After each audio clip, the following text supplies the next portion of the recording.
Bienvenidos a Foros HRN-TSI. El tema de hoy: Planeación de Presupuesto 2023.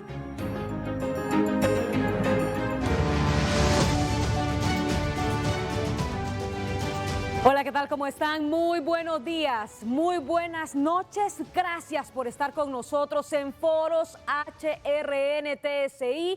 Nos encontramos bien acompañados. Hoy nos acompaña Rosendo García. Es un gusto estar con usted. Buenos días, Jackie. Buenos días a todos los radioescuchas y telespectadores de HRN y TSI. Aquí estamos para compartir en esta última entrega del 2022, esperando que los foros hayan contribuido al desarrollo del país. Y el tema de hoy que nos involucra en la planeación, en la planificación del 2023, por cuanto vamos a hablar hoy del presupuesto general del país para el ejercicio fiscal 2023 y muchas implicaciones que tenemos con los países de la región, con todo lo que tiene que ver con el comercio y el desarrollo de los países centroamericanos. Jackie, así es que es un gusto compartir hoy en este cierre de año. Así es un total gusto y un panel también de primera. ¿Para qué? Para que analicemos estas perspectivas económicas. Vamos a darle la bienvenida a el doctor Carlos Palma, economista de Costa Rica. Bienvenido. Muy buenos días a todos y a todas. Muchas gracias a los colegas de Honduras por esta invitación y para servirles en lo que pueda ayudarles con mucho gusto. Gracias. También se encuentra con nosotros el máster Roberto Lagos. Él es analista económico. Bienvenido, Roberto. No, muy buenos días a todos. Muy buenos días, Jackie, Rosendo, don Santiago, doctor Carlos. Un gusto estar con ustedes y feliz de poder compartir esta tarde con ustedes y platicar del presupuesto del país. Se encuentra también con nosotros el gerente de política económica del Consejo Hondureño de la empresa privada COEP, Santiago Herrera. Bienvenido. Muy buenos días, Jackie, Chendo. Muy buenos días a los compañeros panelistas con los que compartiremos este panel. Y muy buenos días a la audiencia nacional en esta ya casi finales del año 2022 para discutir un tema tan importante. Buenos días. Muy bien, vamos ya a entrar en detalles luego de la presentación de nuestros invitados, doctor Carlos Palma, que nos acompaña desde Costa Rica en medio de esta recesión mundial que vamos a vivir y que ya está pasando factura en las principales economías del mundo. Nosotros no somos la excepción, tenemos altos niveles de inflación, escasez al mismo tiempo en algunos productos a nivel de la región. ¿Cuáles son los programas que de forma conjunta ustedes los especialistas están proponiendo deben impulsar los gobiernos de la región para enfrentar la crisis que estaríamos viviendo los países a partir del 2023? Doctor Palma, qué gusto que esté con nosotros. Buen día. Gracias, don Roberto. Con mucho gusto. Mire, uno de los problemas fundamentales que hemos visto en todas las economías del mundo y concretamente en nuestra región es precisamente el aumento de precios de todos los bienes y servicios.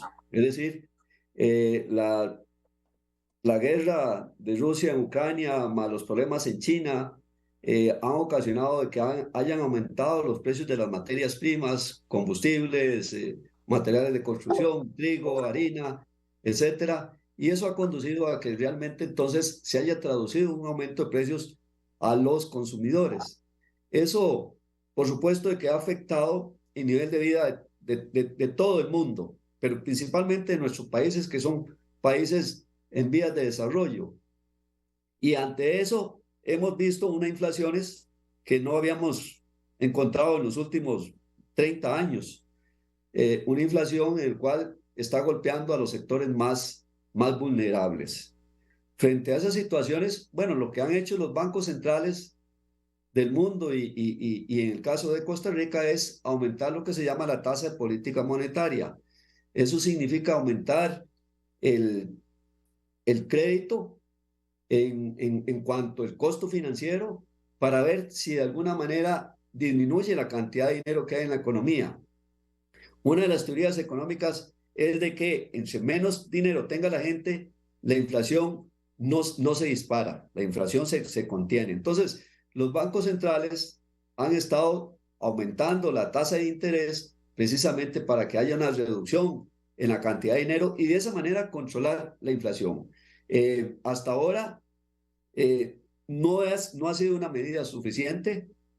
En el caso de Costa Rica, no solamente se ha aumentado la tasa de política monetaria del Banco Central, sino que ha aumentado también lo que se llama el encaje mínimo legal, es decir, el porcentaje de depósitos que la gente tiene en los bancos se ha paralizado y además ha aumentado lo que se llama la negociación en el mercado, cambiario, ha aumentado, digamos, su participación. De tal manera que son varias medidas con el fin de ver de qué manera se reduce la cantidad de dinero y de esa manera contener la inflación. Eso no es suficiente, pero podemos irlo hablando más adelante. Pero en este caso, doctor Palma, hacer estos movimientos a nivel de mercado y sobre todo la revisión de la tasa de política monetaria, hay quienes consideran que no es preciso ahora en cierre de año, cuando se está planificando la discusión de los presupuestos para el ejercicio fiscal 2023. ¿Es el momento oportuno para hacer planteamientos a nivel de la autoridad monetaria de los países de la región, en este caso los bancos centrales, para ser puntuales? Yo creo que necesariamente sí se tiene que seguir haciendo, precisamente porque tenemos una inflación que es importada, básicamente. Ya lo estamos viendo con el Banco de Reserva Federal de los Estados Unidos, que sigue aumentando las tasas de interés y lo va a seguir aumentando ahora en los inicios del año. Porque aquí hay dos cosas.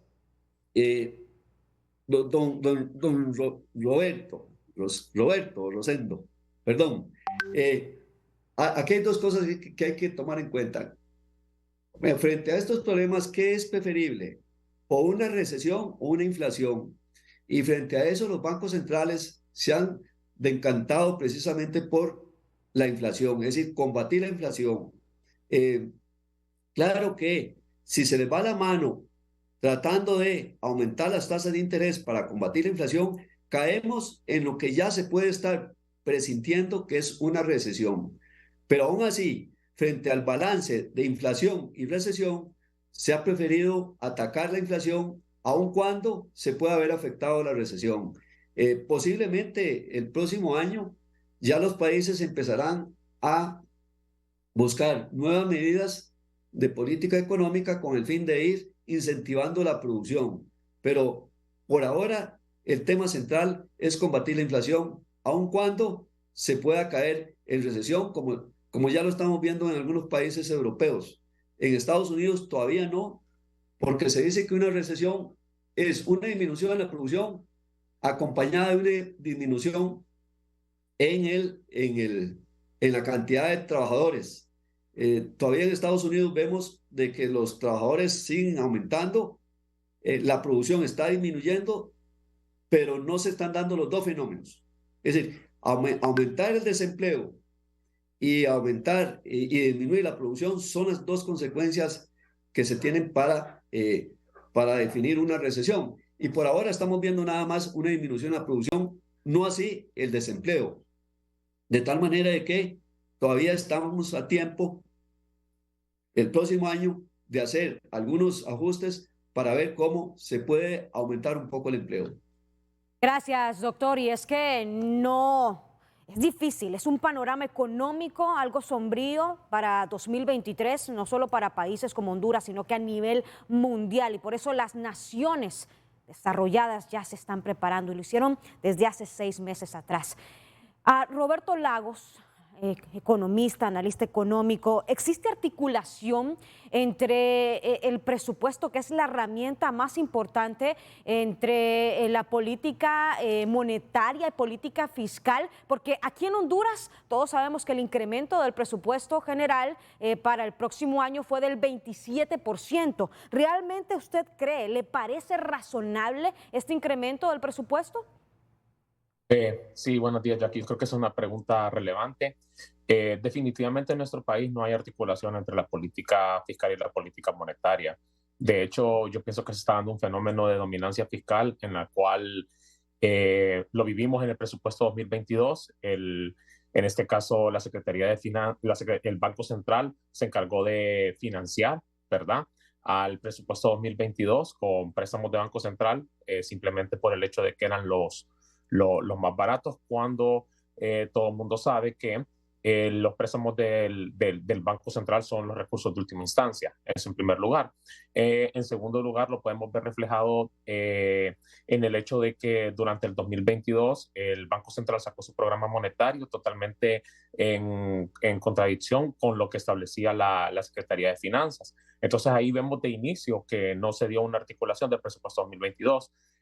Para 2023 todavía desconocemos a plenitud si los datos de Banco Central van a encajar con las proyecciones de mediano plazo de la Secretaría de Finanzas, pero en todo caso, lo que sí le puedo decir es que siento que las proyecciones de mediano plazo son optimistas, porque establecen metas de recaudación y metas de crecimiento optimistas para lo que se espera y para lo que esperan otras naciones en este año 2023.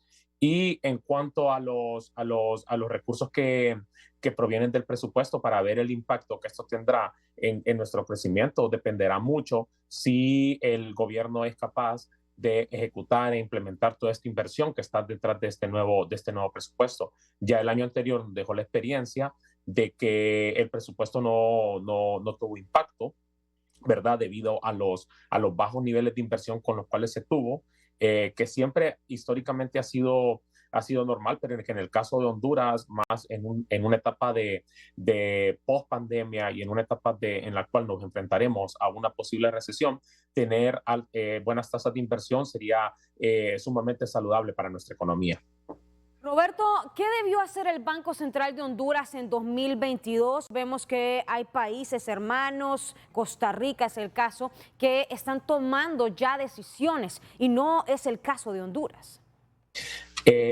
Básicamente, y un poco como lo hablaba el doctor Carlos, o sea, nosotros observamos en la región que todos los bancos centrales del mundo incrementaron sus tasas de política monetaria. Y en Honduras se dio una discusión de que no se debía incrementar la tasa de política monetaria debido a que esto haría caer la inversión y que era mucho más importante proteger la inversión que tratar de resolver los temas inflacionarios, lo cual me parece a toda vista una medida equivocada.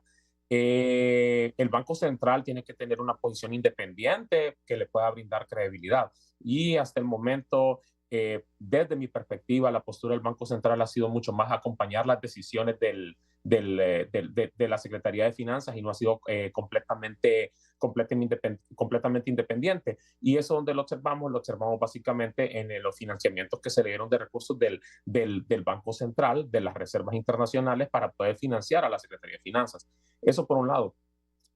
Por el otro lado, mucho se ha establecido de que las medidas contra inflación del actual gobierno sirvieron para poder menguar el nivel inflacionario, tratando de utilizar el tema de subsidios. El problema que se ha tenido en nuestro país es que los subsidios no son focalizados. Y esto definitivamente incide en que no se pueda hacer efectivo en el impacto en los temas inflacionarios y poder reducir de manera considerable los niveles de inflación de nuestro país. Muy bien, gracias a Roberto Lagos.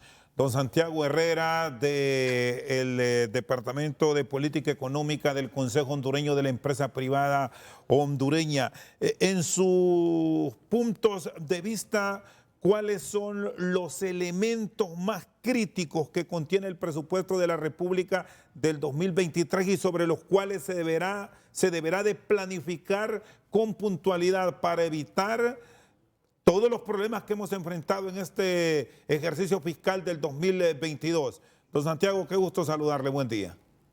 Gracias, buenos días. La verdad que la primera punto crítico que observamos en el presupuesto es algo que podríamos denominar el excesivo optimismo,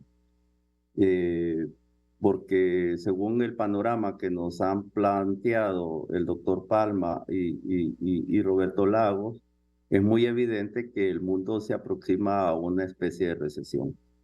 Nuestros principales socios comerciales, como Estados Unidos, estima va a crecer apenas al 1%, Europa 1.6%, Centroamérica y la región va a crecer a tasas de 1.7 u 8%, y eso nos lleva a una recesión. Sin embargo, aquí el presupuesto parece que está fundamentado en un entorno extremadamente bonancible, cuando Honduras es una economía muy pequeña, muy abierta, y es muy vulnerable a los shocks externos. Solo basta ver el gráfico de comportamiento de la economía de Honduras comparada con la economía de los Estados Unidos y uno se va a dar cuenta que nos movemos al mismo ritmo, respetando las dimensiones, pero nos movemos al mismo ritmo. Las exportaciones, las importaciones y las remesas vienen de ahí o van para allá. Y eso es crítico. Lo segundo tema que nos preocupa es que, como bien dije, el presupuesto parece ser sumamente optimista. Mientras el país estima no va a crecer más allá del 3.5 el otro año, aunque el Banco Central diga que va a crecer 4.5, no es nuestra estimación por lo menos. El presupuesto va a crecer al 27%, como bien lo dijo la periodista Jackie, que coordina este programa. Por el otro lado, los ingresos tributarios están creciendo a un 21%. Y de esos ingresos tributarios, el 41% va a crecer en impuestos sobre la renta.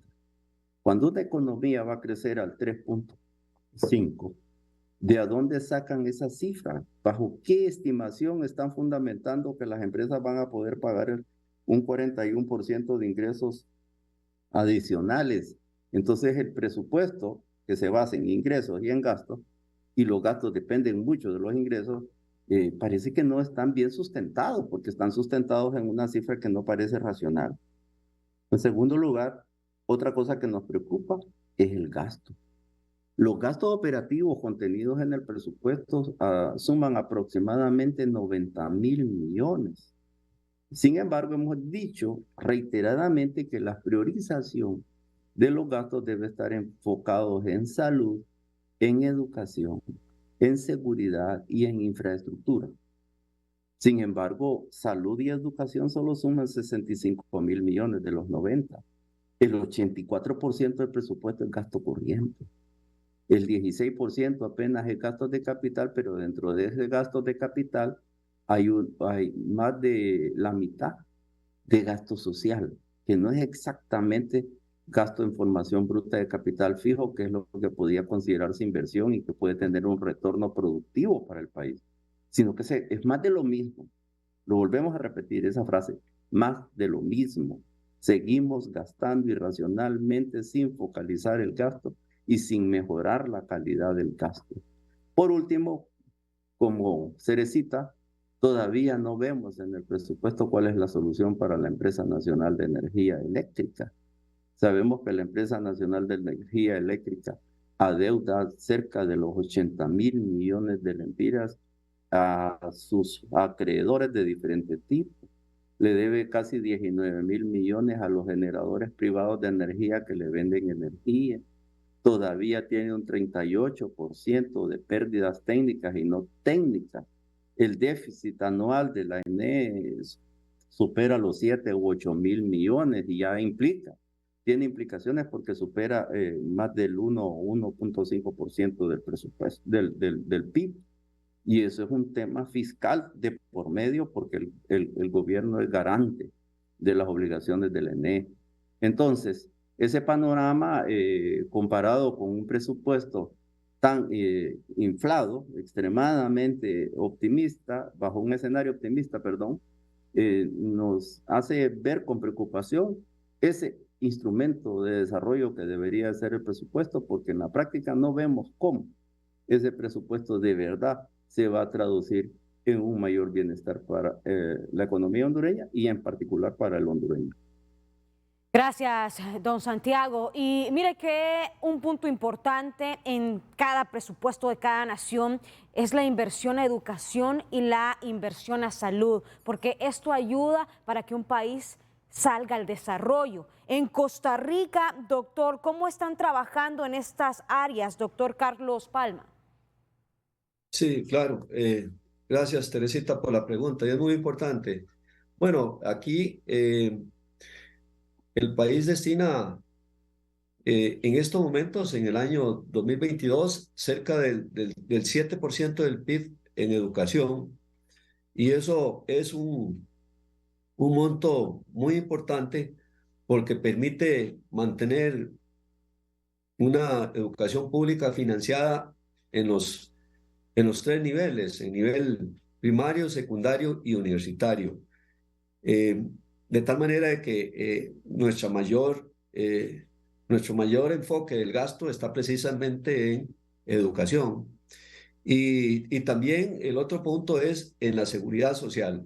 Realmente la sociedad costarricense hace un esfuerzo por tener un seguro social universalizado y emplea buena parte de los recursos del presupuesto y también de la comunidad nacional. Por comunidad nacional, entiéndase el aporte de los trabajadores y el aporte de los obreros que permiten realmente tener un sistema bastante robusto en el ámbito de la salud. Prueba de ello está precisamente en todo el gasto que tuvo que hacer el país en los años anteriores con relación al COVID, en donde el tratamiento que se le dio a la población para protegerlo fue de ya al día de hoy tenemos prácticamente, digamos, el 90% de la población vacunada con las 4 vacunas y creo que ese fue un esfuerzo que se tuvo que hacer precisamente para inmunizar a la población y protegerla del COVID. Pero en general el sistema de salud en el país es bastante bueno, lo financia una parte del presupuesto, pero otra parte viene financiado por los aportes de los trabajadores y las empresas, y eso permite, por supuesto, tener en todo el país una cobertura casi total.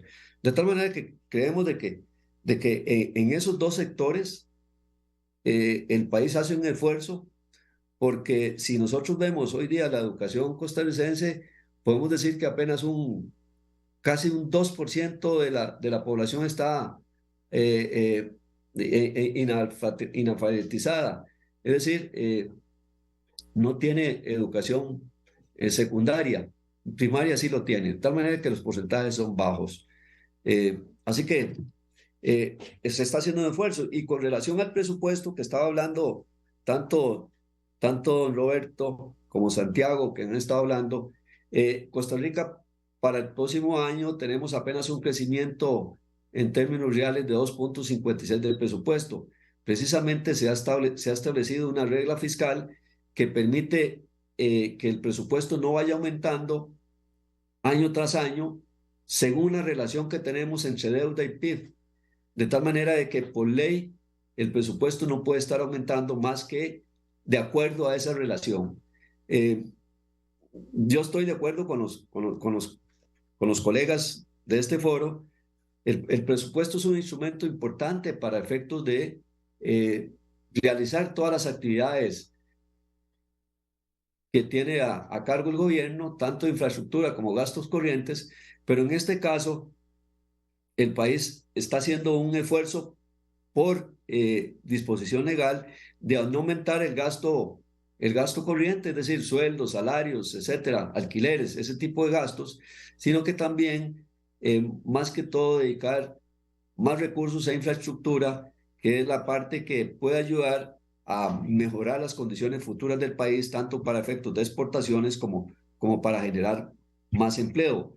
Pero pero aún así, todavía el nivel de infraestructura que se está haciendo en el país no es suficiente, esperando ver si realmente con nuevos acuerdos que el país está tomando, con la OECD, por ejemplo, mejorando las zonas francas, haciendo alianzas públicas privadas, buscando nuevos mercados, se puede generar más empleo. De tal manera de que vamos a ver cómo le va a esta estrategia del gobierno de buscar nuevas fuentes de empleo para evitar de que caigamos en una recesión. Muy bien, gracias, doctor Palma. Reglas fiscales, planificación, eso es la diferencia que tienen muchos países del mundo y nos quedamos con Centroamérica frente a improvisación que se genera en otras naciones y que Honduras no ha sido la excepción. Cuando se hace este tipo de planteamiento, Roberto, ¿cómo encontrar las fuentes de financiamiento de un presupuesto gordo, de un presupuesto que sobrepasa los 392.000 millones de lempiras? Y muchos nos preguntamos, ¿de dónde vendrá ese recurso para tener el presupuesto adecuado del 2023 si las recaudaciones están muy distantes de lo que plantea el ejercicio fiscal del próximo año? Y fíjense, Rosendo, que inicialmente los recursos deberían de venir en parte de la cooperación internacional, ¿verdad? Que son los que tienen tasas blandas, y los préstamos en general tienden a ser concesionales, o sea, de largo plazo. El tema es que ese incremento tan grande realmente, y un punto importante que tocó el licenciado Santiago, es el tema de los problemas fiscales que tenemos con el tema de la ENE, ¿verdad? Entonces, todo recurso que usted traiga hacia el presupuesto, no importando la fuente, se tiene que utilizar de forma productiva. Pero si usted va a utilizar ese presupuesto para cubrir déficit, para cubrir deuda con los generadores, esos son los temas que preocupan, ¿verdad? Porque entonces básicamente esos recursos no están utilizando de forma productiva. No podemos salir al mercado internacional en este momento a colocar bonos soberanos porque las tasas de interés son demasiado altas. Para el caso de Honduras, si deseara colocar un bono soberano a 10 años, debería de colocarlo aproximadamente a 7%, debería de ser la tasa de interés, porque creo que el riesgo país anda en cercano a 6% en este punto, entonces no se puede colocar en el mercado internacional. No, Y Roberto, perdona que te interrumpa. Estamos hablando de que el ENVI está arriba de 6 y a está así, ese le tenés que sumar la tasa de Prime, y, que es la tasa y, de los bonos del Tesoro. Estamos hablando de 11-12% para poder captar en el mercado internacional. creo que estaba revisándolo ayer y ya estaba por 5 el ENVI, entonces deberían dar 7-8% por ahí, si debería de colocar a 10 años. Y entonces, por lo tanto, no podemos salir al mercado internacional, dependemos de los recursos de la cooperación, pero inclusive los recursos de la cooperación a los que podemos tener acceso anualmente no darían para cubrir todo este presupuesto. Entonces ahí es donde nos preocupa un poco el tema de que la proyección de los ingresos sea tan elevada, ¿verdad? En un proceso en el cual se supone que vamos a entrar en recesión. Ese es un primer punto. Y entonces aquí tenemos que ser sumamente eficientes con los recursos. ¿De dónde podrían provenir los recursos? Siendo más eficientes, tratando de reestructurarlo, pero dada la rigidez del presupuesto de nuestro país, es sumamente complicado, en el cual la mayoría se ve en gasto corriente. Y entonces, por lo tanto, deberíamos de revisar todas aquellas líneas presupuestarias, como por ejemplo la 449, que tiene aproximadamente 17.000 millones de lempiras, ¿verdad? Y ver en qué se van a ejecutar esos recursos, porque todavía dentro de este presupuesto hay líneas presupuestarias que no sabemos en qué efectivamente se van a implementar. Entonces, si somos eficientes, podríamos encontrar recursos para temas de inversión en infraestructura y principalmente en el tema de inversión en el tema de la ENE, que tanto lo requiere el sector eléctrico de nuestro país. Y por tanto, también un tema importante será revisar todos los programas de subsidios que se tienen, ¿verdad? Todos los programas de transferencias monetarias condicionadas, porque estos programas deben ser focalizados, pero si se están entregando programas de transferencia y no están siendo focalizados, como es un poquito el tema de los subsidios a los combustibles, que son importantes, son relevantes, pero que se tienen que realizar de forma focalizada, y el tema de los subsidios en energía, ¿verdad? Si el gobierno, supongo usted, está colocando aproximadamente 9.000 millones de lempiras durante el año 2022 para el tema de subsidios, pero los impactos en inflación solo han sido de 2 puntos. Entonces estamos siendo inefectivos en el uso de esos recursos, primero para reducir inflación y en segundo punto, estamos gastando recursos no de forma productiva que no van a tener impacto en los temas de infraestructura en primer lugar y en segundo lugar no van a tener impacto en capital humano porque no se están focalizando.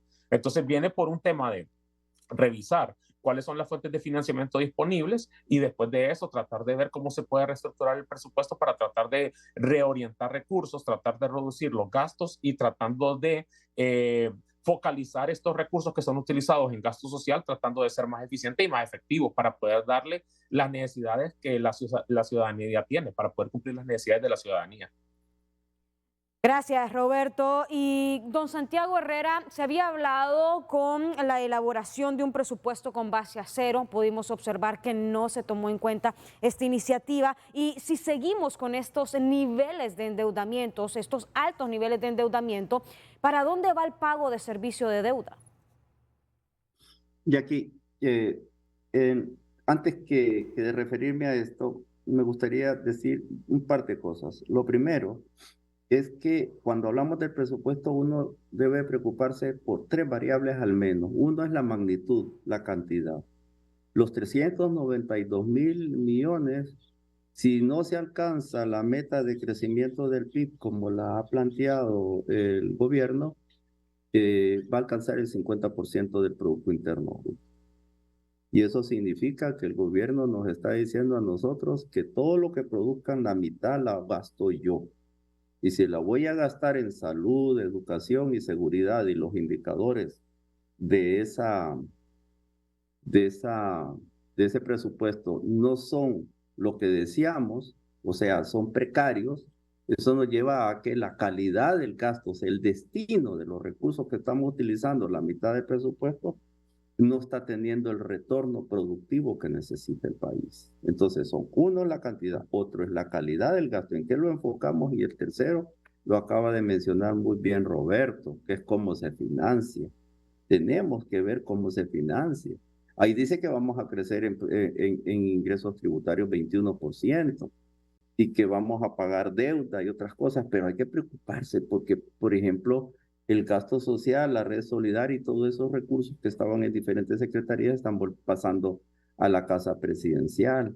Y uno sabe que en las cuentas de la casa presidencial ni hay mayor eficiencia, ni hay mayor transparencia porque no se conoce qué se hace, ni hay rendición de cuentas. Y ahí es preocupante. Y lo que es peor, estas transferencias condicionadas o la red solidaria o el bono 10.000 o como se llame, ¿verdad?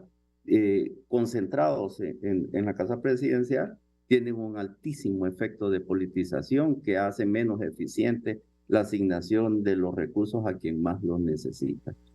El segundo elemento crucial de lo que ustedes mencionaban previamente, Chendo, es el tema de responsabilidad fiscal. Existe en Honduras una ley de responsabilidad fiscal. El funcionario público, el ministro de Finanzas que no cumpla la ley, tiene obligaciones legales que cumplir.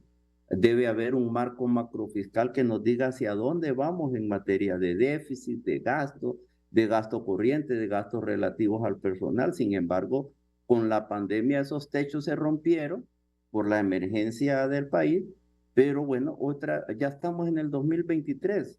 Vamos al 2023, la pandemia fue el 2020-2021 y todavía tenemos unos altibajos ahí en el comportamiento del grado de contagio que tenemos en el país.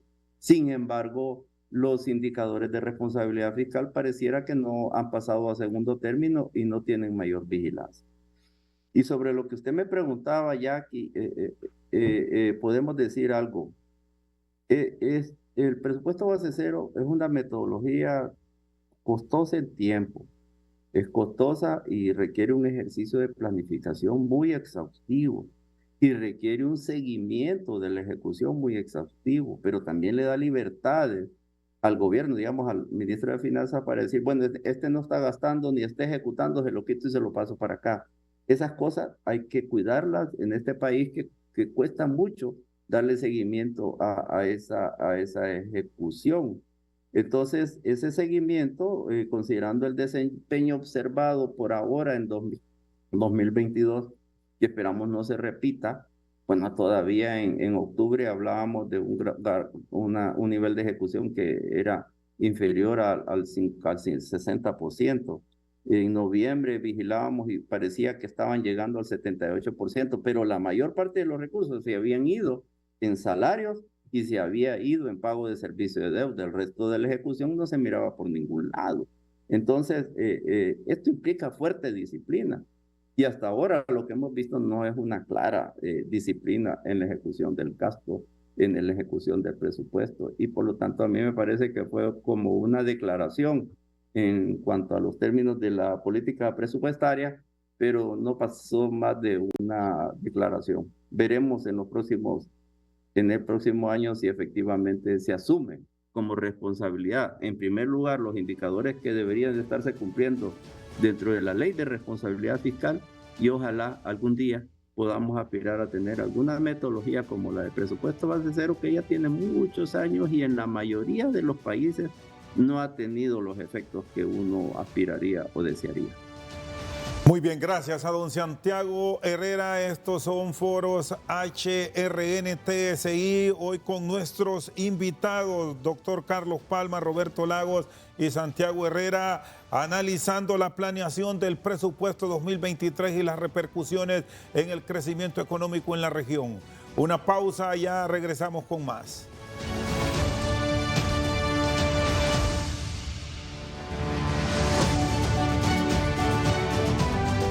HRN, La Voz de Honduras y TSI, estos son los foros de La Voz de Honduras y TSI. Doctor Carlos Palma desde Costa Rica. Bueno, habrá que planificar con mucha precisión en temas como salud, educación e infraestructura.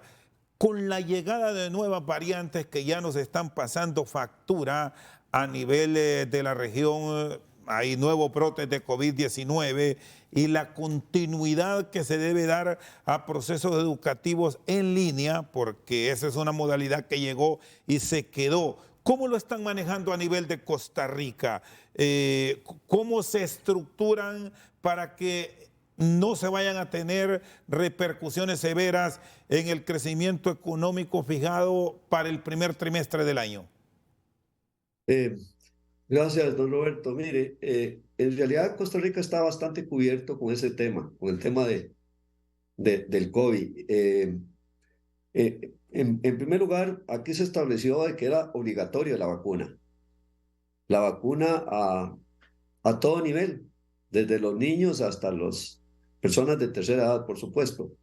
De tal manera de que se vino haciendo un programa obligatorio en las universidades, por ejemplo, en la que yo imparto clases, en la Universidad de Costa Rica, se estableció una obligatoriedad de los muchachos, a pesar de estar en una época y una edad en que tienen suficientes fortalezas, se estableció esa obligación.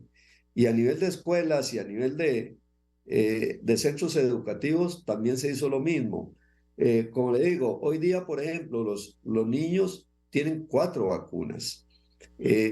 Ya efectivamente las medidas preventivas ya se han liberado y ya la gente puede estar caminando tranquilamente sin tener la protección que se habían establecido.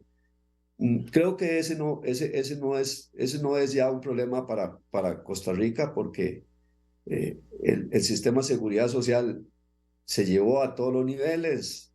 Las últimas campañas que se hicieron hace unas cuantas semanas, precisamente porque habían más bien vacunas que si no se utilizaban se podían perder, fue llevar los sistemas vacunatorios a los estadios de fútbol, a los eventos masivos, para tratar de vacunar a aquella gente que no tuviera la 4ª vacuna.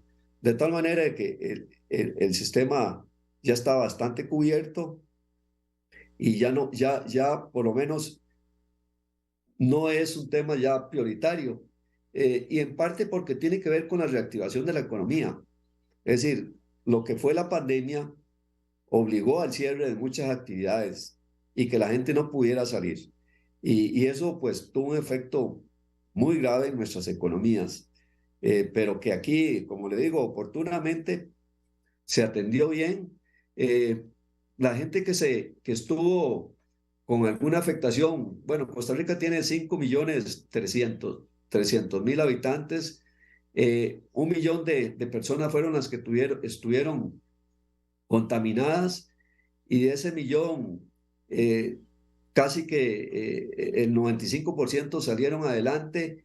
Nosotros tuvimos unos fallecimientos de 10.000 personas con relación al COVID y ha sido una campaña que fue, como le digo, obligatoria, que se le exigió a las personas en sus centros de trabajo y a todo nivel que se vacunaran. Así que, como he dicho, Roberto, realmente ese problema ya no lo tenemos y esperamos de que esos rebotes que están apareciendo, nuevas variantes, ya no tengan el efecto tan negativo que tuvo, digamos, los primeros síntomas. Así que no, está bien, digamos, el tema sanitario con relación al COVID para el próximo año y no vemos que se pueda ya tratar de incrementar, digamos, esas variantes en el país.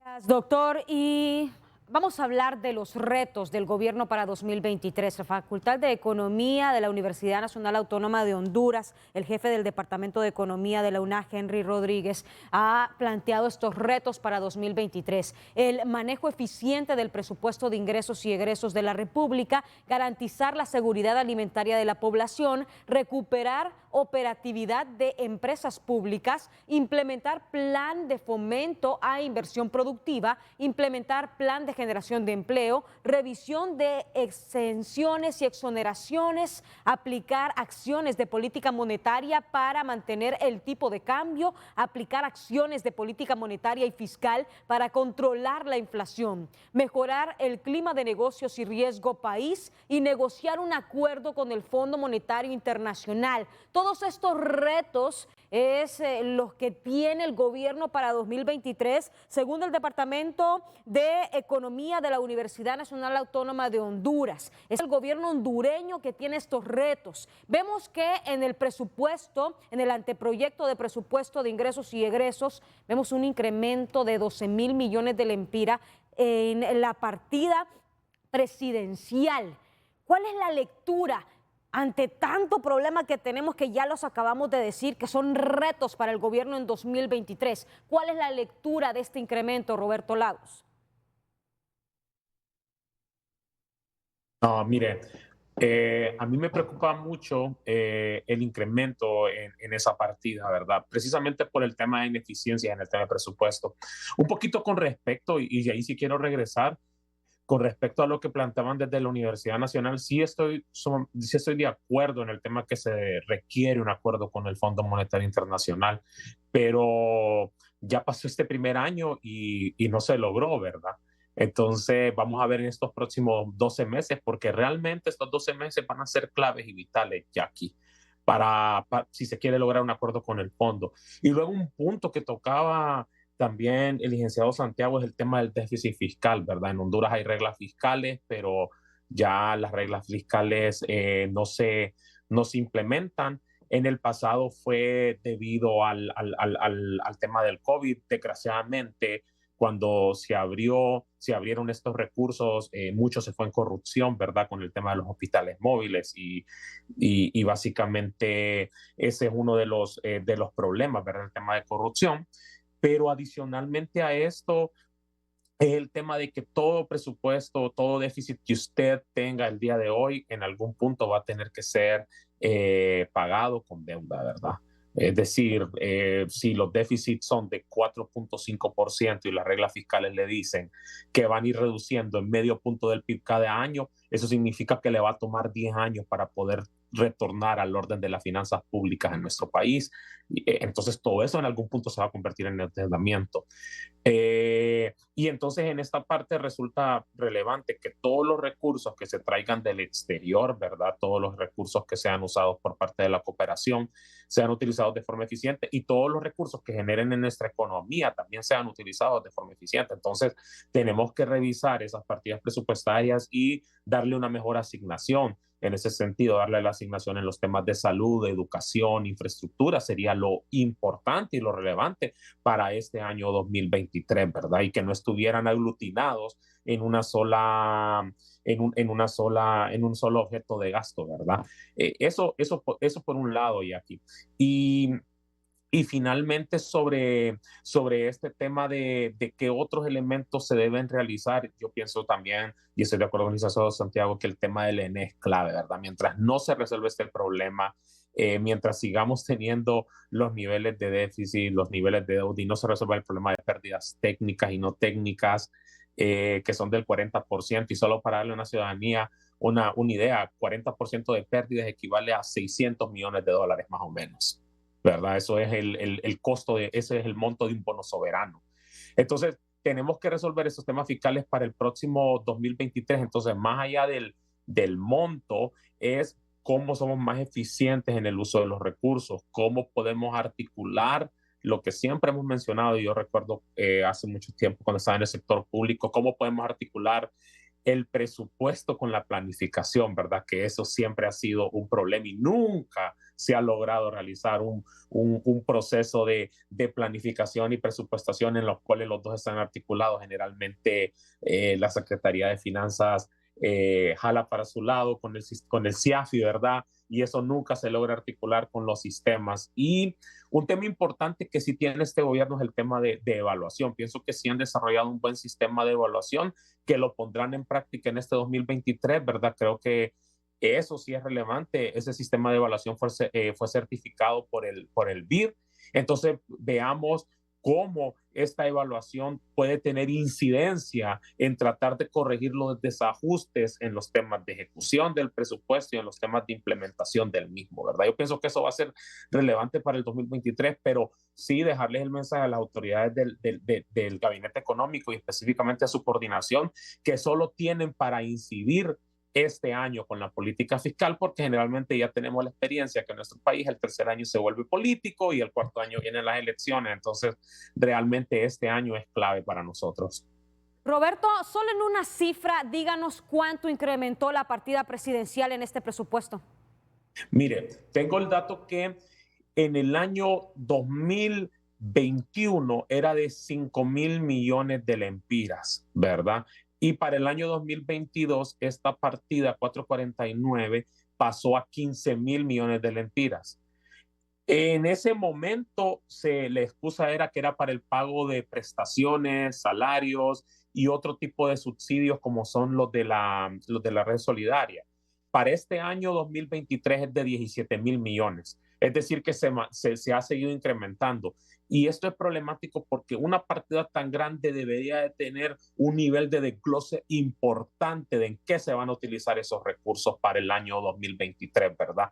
Porque si no, llegamos a los problemas de ineficiencia del gasto y esto no tiene impacto en la vida de los hondureños cuando no está bien planificado.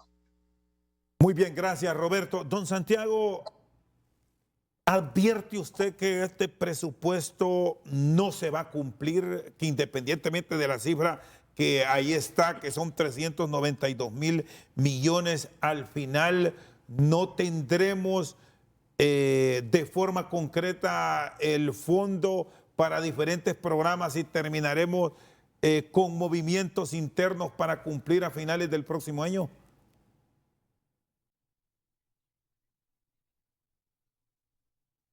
Bueno, a ver si habilitamos ahí el micrófono. Es muy temprano para decir que este presupuesto es un fracaso. No podemos decir eso de hoy. Ni siquiera pues, ha iniciado su ejecución y vamos a ver qué pasa. En primer lugar, como dije al inicio, nos preocupa que no se cumpla la meta de ingresos. Al no cumplirse la meta de ingresos y al tener una rigidez en el gasto, eso nos lleva a situaciones en las que el gobierno, para poder cumplir con sus obligaciones, va a tener que endeudarse más. Y eso sí puede ser un fracaso dentro del presupuesto si se llega a cumplir una situación como esta. Por el otro lado, hay muchas presiones de carácter político y social. Solo la semana pasada acabamos de ver una especie de zafarrancho dentro del Congreso de la República por una propuesta presentada por un diputado para incrementar, para asignar 5.000 millones adicionales para el incremento de los salarios de los maestros. Ustedes lo pudieron ver, ustedes lo reportaron, y esas presiones se mantienen más allá de lo que ya establece el proyecto de presupuesto que está en el Congreso. Y eso entonces nos preocupa porque uno dice, bueno, si no se tratan los temas claves, como es el déficit, si no se trata el tema de la sostenibilidad de la deuda, si no se enfrenta claramente el tema del ENE y si efectivamente no se cumplen las metas de ingresos previstas en el presupuesto y el crecimiento del PIB, como lo están planteando, eso nos puede llevar a que tengamos un presupuesto en ejecución caótico, puesto que no va a poder cumplir los propósitos que se ha fijado el gobierno. Los diferentes sectores sociales hemos sido consultados a través de audiencias públicas que ha llevado adelante la Comisión de Dictamen del Congreso, presidida por el doctor Hugo Noé Pino. Esperamos que tomen en consideración todas las observaciones que nosotros hemos venido haciendo, los diferentes sectores del país. Estoy seguro que FOSDE, estoy seguro que sé que el COEP nosotros lo hicimos, y otras entidades públicas, privadas y de sociedad civil que hemos hecho llegar nuestros comentarios. Esperamos que esa comisión tome en consideración, porque si nos oyen solo por oírnos y nos dan a toque con el dedo y siguen en lo mismo, pues el presupuesto puede contener una serie de riesgos preocupantes que podrían llevar a una situación precaria si no se cumplen las metas del contexto. Ya vimos lo que está pasando en el contexto internacional, ya sabemos que la economía mundial no va a crecer. Eso nos puede pegar en el costo de las importaciones, nos puede pegar en las exportaciones. Ya estamos viendo que muchas maquilas están anunciando cierre, varias maquilas, no muchas, varias maquilas anunciando cierre por los mercados. Y por el otro lado, que se vayan a disminuir en cuantía ese factor clave de estabilización que tenemos en la economía, como son las remesas familiares, que este año pues prácticamente están llegando, si no recuerdo mal, a los 8.000 millones de dólares. Prácticamente la suma de nuestras exportaciones de bienes agrícolas y bienes industriales. Ese es, lamentablemente, nuestro mayor producto de exportación son los hondureños. Entonces, esas preocupaciones están ahí. Quisiera, si me da espacio, don Rosendo, comentar que compartimos bastante de las recomendaciones que ha hecho el Departamento de Economía de la Universidad Nacional Autónoma y probablemente del Instituto de Investigaciones Económicas y Sociales, con quienes trabajamos permanentemente. Es crucial tener una macroeconomía, una política macroeconómica que nos garantice estabilidad. Si nosotros seguimos pensando en la posibilidad de que el gobierno se va a financiar con reservas monetarias internacionales, estamos muy mal. Eso es ilegal, es insostenible y le quita total autonomía e independencia al Banco Central. Lo que recomiendan, by the book, como dicen los gringos, es una tasa de política monetaria más elevada, aunque sacrifique un poco de crecimiento, pero hay que atacar la inflación. Y le van a decir, no, es que la inflación es externa. No, el 48% de nuestra inflación es importada, pero hay un 52% que es interna, y eso depende de la liquidez que hay en el sistema y de la presión que hay. Hay escasez de dólares en el país. No estamos atendiendo el 100% de las necesidades que el país requiere en dólares, porque estamos manejando una política de mantener, por ejemplo, el tipo de cambio rígido, o con una depreciación muy baja y que no está respondiendo necesariamente al mercado y la inflación no sigue controlando. El doctor Palma, en Estados Unidos, si se sube la TPM, el mismo día reacciona la bolsa de mercado de Nueva York. En Honduras, los correas de transmisión son más lentas. Si usted sube hoy 50 puntos básicos de la TPM, nos va a pegar en 6 meses. Entonces, si no hacemos las cosas hoy, en 6 meses vamos a tener el impacto en esa inflación, que no, de la inflación interna me refiero, y la gente va a seguir consumiendo bienes nacionales y bienes importados, por lo tanto presionando los precios internos y presionando el tipo de cambio. Esas son cosas. El segundo término, el tema de la estrategia de generación de empleo, que muy bien lo mencionan ellos y muy bien lo menciona Roberto, son cruciales. Es la mejor protección social para el hondureño, es tener un empleo. O sea, si uno no tiene un empleo, no tiene ingresos y su familia sufre precariedad, más cuando tenemos una elevada inflación, que es el impuesto más grosero que puede haber para el pobre. Tenemos que tener esa cartera, como bien lo decía Roberto, de focalizar el gasto. ¿Cómo hacemos para reestructurar el presupuesto y generar los fondos que necesitamos, en primer lugar, para complementar la inversión del sector privado? Vemos que este gobierno, por su tendencia, tiene la orientación de que no quiere mayor inversión del sector privado.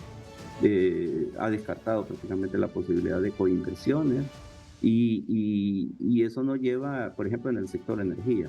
Y eso nos lleva entonces a que necesitamos un plan maestro con recursos para financiar un amplio programa de infraestructura. Y en ese plan, amplio programa de infraestructura, que es el primer generador de empleo, cuando se dinamiza, estamos hablando de reconstrucción, rehabilitación, mantenimiento y construcción de carreteras a nivel nacional. Tenemos un fuerte déficit en las carreteras secundarias y terciarias y eso nos puede llevar a un problema, por ejemplo, este año, con un invierno dilatado de ni siquiera poder sacar la producción de café de la montaña. Necesitamos infraestructura para protegernos de la vulnerabilidad y estamos viendo las represas de El Tablón, Jicatuyo, Los Llanitos y Tornillito, cruciales para proteger el Valle de Sula, las obras de infraestructura en canales, en bordos de contención, en el Valle de Sula, en el Valle de la Huán y en Choluteca. Y por último, el sector agroalimentario, garantizar la comida. Este año tenemos 3 millones de hondureños en problemas alimentarios, con problemas de alimentación. Y eso significa que si queremos garantizar, tenemos que tener una política agrícola muy don Santiago. fuerte.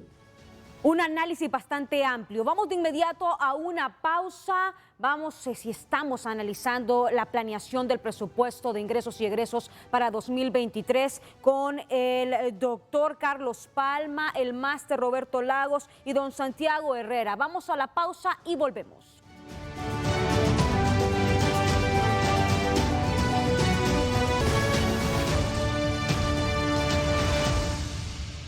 Seguimos aquí a través de foros HRN, TSI. El doctor Carlos Palma nos acompaña desde Costa Rica. Es un destacado hombre de la economía y la finanza en Costa Rica. Bueno, estamos concluyendo. Quiero escuchar sus puntos de vista y un agregado de su parte en el tema de las empresas de servicio público, que Costa Rica las ha manejado de una manera muy eficiente en los últimos tiempos frente a lo que vivimos nosotros en nuestro país, que su administración, hablando de la estatal telefónica y la estatal eléctrica y muchas otras más, son prácticamente un agujero fiscal para nuestras economías, doctor. Sí, bueno, una de las cosas que hay que tener presente, me parece a mí, en esta mañana que hemos hablado del tema del presupuesto, es que realmente los países del área necesitamos todos ajustarnos la faja. O sea, ajustarnos la faja significa tener una disciplina fiscal a todo nivel. En Costa Rica tenemos 2 sistemas. Tenemos un gobierno central, que es el presupuesto del que hemos estado hablando, un presupuesto que hoy día es para el próximo año es de 20.000 millones de dólares, cerca del 26% del PIB. Ese es un presupuesto, pero también tenemos otro presupuesto que es el presupuesto de las instituciones autónomas. El presupuesto de las instituciones autónomas es 3 veces más que ese, debe andar por ahí por 80.000 millones de dólares.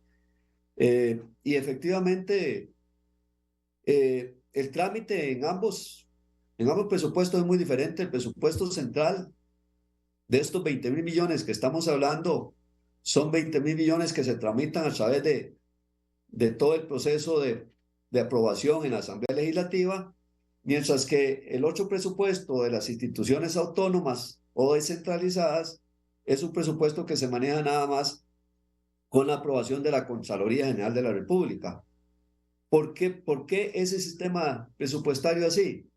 Porque el presupuesto de las instituciones autónomas, como la palabra lo dice, necesitan tener mayor flexibilidad. Muchas de esas instituciones son instituciones bancarias, de seguros, de telecomunicaciones, de vivienda, de apoyo al sector agrícola, de tal manera que necesitan más flexibilización. Pero efectivamente, yo creo que las instituciones públicas a todo nivel necesitan disciplina, necesitan rendición de cuentas, necesitan evaluarse continuamente. Y en Costa Rica, digamos, hoy día que tenemos un nuevo gobierno, está apostando por hacer varias reformas. Reformas es reduciendo el tamaño del Estado. Muchas instituciones de esas autónomas las está reagrupando. Otros programas los está eliminando totalmente, programas que han estado duplicados, y últimamente está mandando un proyecto a la Asamblea Legislativa para vender algunas instituciones del Estado, como uno de los bancos referentes, que es el Banco de Costa Rica. Y una empresa que ha sido muy eficiente, que es la que tiene que ver con todos los seguros, el Instituto Nacional de Seguros, lo va a privatizar el 49%. Bueno, la teoría del actual gobierno es que vendiendo algunas de las empresas estatales que han sido eficientes, eso le permitirá bajar la relación deuda-PIB. Es decir, vamos a tratar de disminuir la deuda, y eso permitirá al país, digamos, un poco liberar la regla fiscal. Una regla fiscal que dice que el presupuesto de la República no puede crecer más del promedio de los últimos 4 años si la deuda PIB es mayor del 60%. De tal manera de que efectivamente hay instituciones autónomas, algunas, como en todo el sector público, algunas no son tan eficientes, otras sí son eficientes, y lo que ha adoptado el gobierno en estos momentos, como le digo, es vender algunas de esas instituciones, por lo menos en el campo bancario y en el campo de seguros, que sí le proveen algunos recursos para disminuir la deuda. Pero en general, yo concuerdo con la exposición que hacía de la Facultad de Ciencias Económicas, de que se necesita atacar el problema por varios vías. O sea, el problema que tenemos no es un problema que solo se puede solucionar a través de política fiscal, política monetaria, política económica, sino que hay que atacar el problema en varias vías. Porque necesitamos, si bien es cierto, controlar la inflación, necesitamos reactivar las economías del área. Y la reactivación de las economías del área se da únicamente generando empleo. ¿Cómo generar empleo? ¿Cómo aumentar la cantidad de gente que pueda tener un trabajo bien pagado? Bueno, se da únicamente, creo yo, a través de fortalecer todo lo que son las actividades privadas. O sea, no hay duda. La actividad privada es la que produce más eficiencia. Si no creamos empleo en la actividad privada, y si más bien creamos empleo en el sector público, eso es un error garrafal.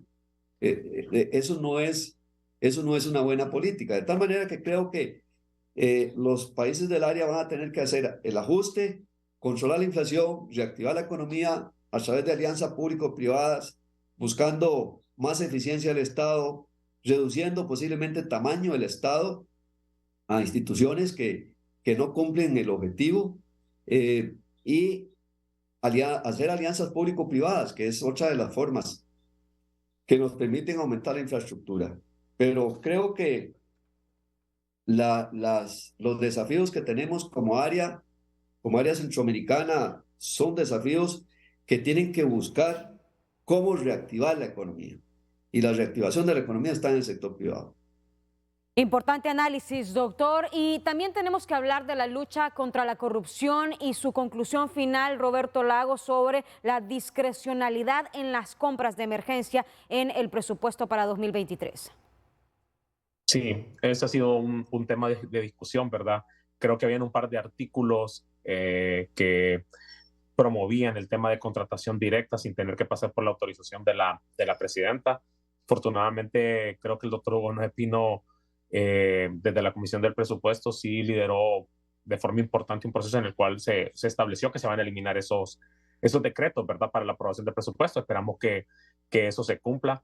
Pero mucho es el tema de que la rendición de cuentas, ¿verdad? Se puede incorporar mucho en la labor del Tribunal Superior de Cuentas, ¿verdad? Para los mecanismos de transparencia, de rendición de cuentas y adicionalmente un tema relevante, ¿verdad? Es traer una comisión contra la corrupción independiente a nuestro país, ¿verdad? Yo pienso que esos elementos pueden ser importantes para mejorar los niveles de transparencia del país. En cuanto al presupuesto, sí, los mecanismos de rendición de cuentas deben mejorar, el tema de gestión, el tema de los sistemas para poder revisar la ejecución y la evaluación del gasto es importante. Y un tema importante que nunca se incluye en los presupuestos, algunas veces porque es costoso, pero que sí se debería empezar a hacer, son el tema de evaluación de impacto, ¿verdad? Yo pienso que la evaluación de impacto es relevante principalmente para inversiones importantes dentro del país, porque eso nos permite ver si realmente la ejecución de los recursos están teniendo el impacto en la ciudadanía, si realmente se está generando los retornos para la ciudadanía, ¿verdad? Ya sea incrementar las condiciones de capital humano de la población, generando el tema de empleos, y eso nunca se ha incorporado dentro de los presupuestos, pero entonces, si hay programas grandes, ¿verdad? Por ejemplo, todos estos programas de transferencias monetarias condicionadas sí deben ser revisados y se debe revisar si realmente están teniendo el impacto si se está teniendo el impacto para reducción de pobreza.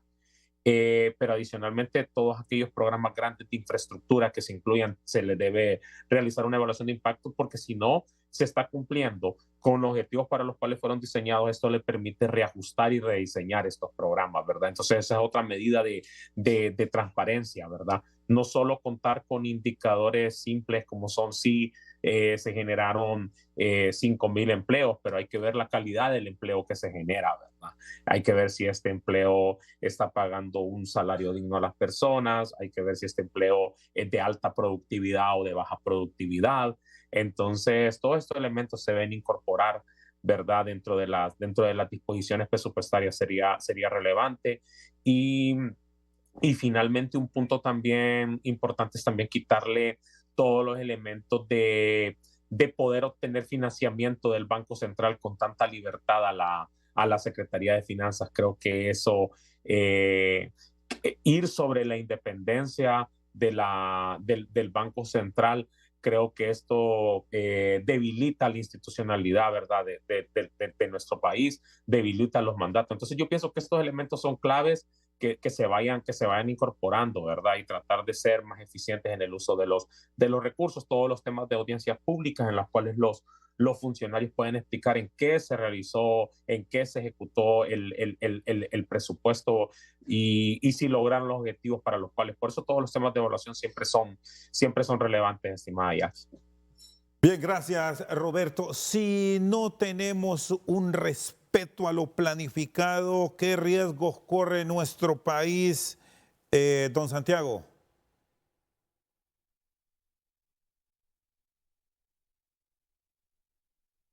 Lo primero es un riesgo que casi no se habla, aquí lo ha mencionado Roberto Lagos muy bien.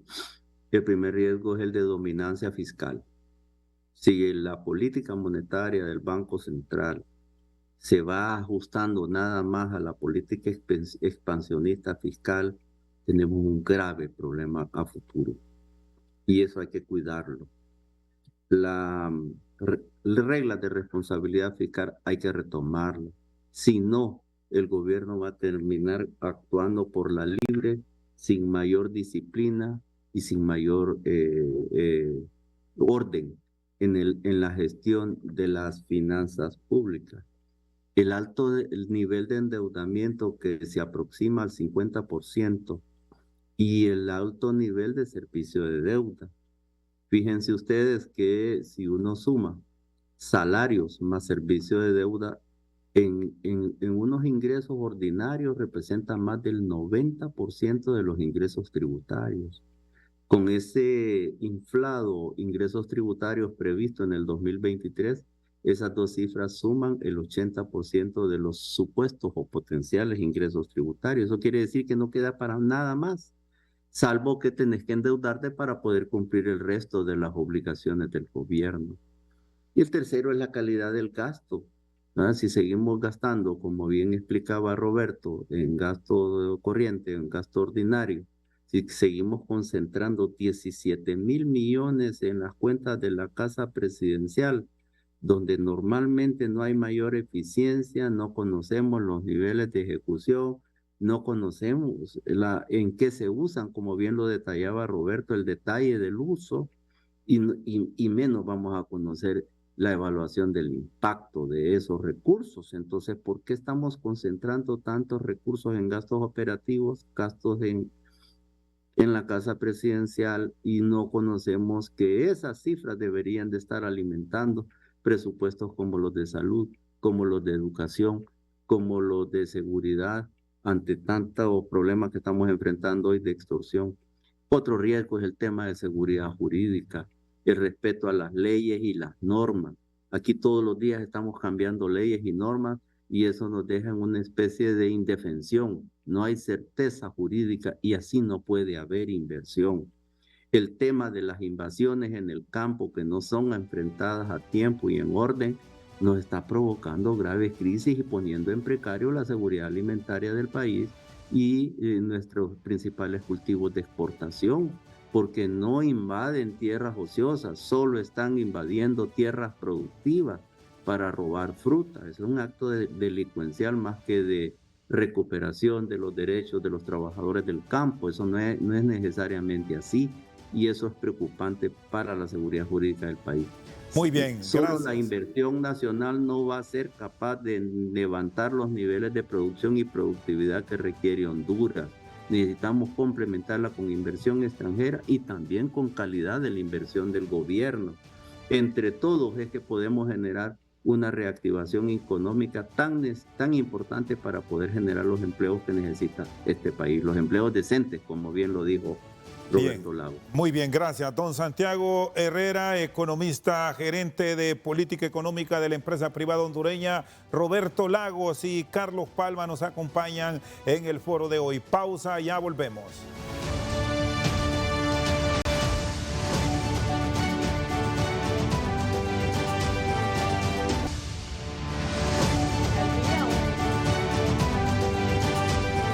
Estamos en el cierre de foros HRN TSI, planeación del presupuesto 2023, que nos deja los siguientes hallazgos. La inflación ha afectado el nivel de vida de nuestros países en vías de desarrollo. El alto costo de vida está golpeando a los sectores más vulnerables. En Honduras no ha habido una articulación en la formulación del presupuesto 2022-2023. La gran duda es si 2023, la ejecución del plan de gastos y de ingresos, será eficiente o no. ¿Sería saludable para nuestra economía lograr buenos niveles de inversión? Todos los bancos incrementaron la tasa de política monetaria para contener la inflación. En Honduras no se ha dado ese paso.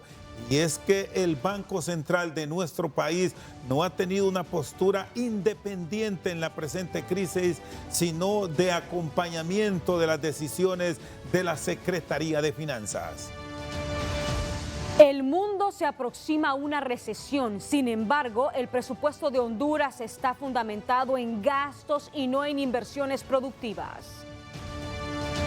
El 27% se ha incrementado el presupuesto de la República, mientras la economía no va a crecer más de un 3.5%. Preocupa que un porcentaje muy alto del plan fiscal para el año entrante esté destinado al gasto corriente. En otros países del área, como es el caso de Costa Rica, los recursos sí son orientados preferiblemente a la educación, renglón al que se enfoca el 7% del Producto Interno Bruto. Otra asignación importante va para la seguridad social, infraestructura y generación de empleo. Hay que destacar que en aquel país centroamericano el presupuesto para el ejercicio fiscal 2023 ha sido planificado de tal manera que nada más crecerá en alrededor de un 2.56%. En lo que corresponde a Honduras, más recursos deberían ir dirigidos a la infraestructura para motivar la producción y la generación de empleos. Todos los recursos tendrían que ser utilizados en forma productiva, no solamente para cubrir el déficit fiscal, la masa salarial y el servicio de deuda. Se han destinado 9.000 millones para los subsidios, pero su impacto es bajo y poco eficiente. A esto se suma la crisis de la ANE, para lo cual no se han planteado soluciones. En Honduras, más de la mitad de todo lo que se produzca será utilizado para cubrir el presupuesto del 2023. Esto es el 50% del Producto Interno Bruto. No tenemos un retorno productivo del presupuesto de gastos. Al pago de salarios y de la deuda se ha orientado la mayor parte del presupuesto del país, y esta misma tendencia es la que está marcando para el presupuesto 2023. El déficit fiscal, la crisis de la Empresa Nacional de Energía Eléctrica y la deuda son puntos críticos del presupuesto de Honduras, que va a ocurrir si no se cumplen las metas de recaudación tributaria que sobrepasa los 140.000 millones. Una vez más, el presupuesto tiene que ser una herramienta para planificar el crecimiento económico, generar estabilidad y disciplina fiscal y garantizar el bienestar social. Esto es todo por hoy aquí en Foros HRN TSI, agradeciendo a nuestros invitados de hoy, el doctor Carlos Palma, economista que nos ha acompañado desde Costa Rica, Roberto Lagos, analista económico con residencia en los Estados Unidos, y Santiago Herrera, gerente de política económica del Consejo Hondureño de la Empresa Privada. Agradecemos a todos, a nuestros radioescuchas, a nuestros telespectadores y por supuesto hoy a nuestros invitados y a todo nuestro equipo por un buen año el 2023 que se nos avecina. Gracias, Jackie. Así es, nuestro último programa, nuestro último Foros HRN TSI de 2022. Feliz 2023. Buenos días.